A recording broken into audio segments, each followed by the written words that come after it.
আজ এক বিশেষ কাজে গিয়েছিলাম বাঘাযতীন। সন্ধ্যা হতে হতেই বেরিয়ে পড়েছিলাম বাড়ি থেকে। আজ বেরোনোর আগে থেকেই ভাবছিলাম কাজ তাড়াতাড়ি মিটে গেলে একবার পাটুলি যাব। প্রথম যখন এই পাটুলি তৈরি হয় আমরা তখন কলেজে পড়ি, আমি তখন ফার্স্ট ইয়ার। তখন থেকেই পাটুলি যেতাম। বলতে পারো পাটুলির জন্মলগ্ন থেকে পাটুলি গেছিনি। তখন এত মানুষের ভিড় জমায়েত কোনোটাই হতো না। তখন এত দোকানও ছিল না, এত শব্দ কোনোটাই ছিল না। ছিল রাস্তার পাশে কয়েকটা বসার জায়গা আর কয়েকটা ফেরিওয়ালা।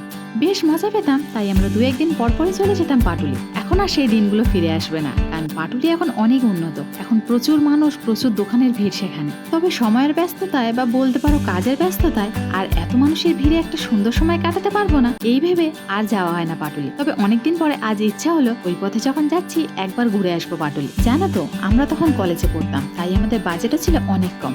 তাই বিকেলের দিকে গিয়ে বসলে আমরা ঘটি গরম, চপ মুড়ি এসবই খেতাম।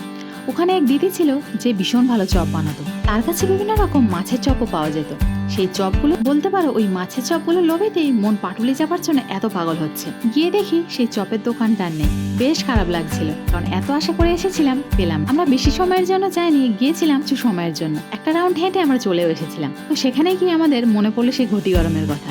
দাদা ঘটি গরম বিক্রি করছিল, সেখান থেকে নিয়ে নিয়েছিলাম ঘটি গরম। এরপর তুমি আইসক্রিমও খেয়েছিলাম। বেশ সুন্দর একটা সময় কাটিয়ে দুজন মিলে হাঁটাহাঁটি করে অনেকটা পুরনো গল্প, স্মৃতি এগুলো মনে করে বাড়ির দিকে ফিরে এলাম। মুলতানি মাটিও শেষ হয়ে গিয়েছিল, তাই ওটাও আসার সময় নিয়ে এসেছিলাম মনে করে। একটু বেশি হাঁটাহাঁটি করার জন্য পা হাত পাটা ভীষণ যন্ত্রণা করছিল, ভীষণ ক্লান্তও লাগছিল। এইভাবেই আজকে আমার পুরো সন্ধ্যাটা কেটেছিল। আমি পূজা। আমার ব্লগ তোমাদের কেমন লাগছে জানাতে ভুলো না কমেন্টে।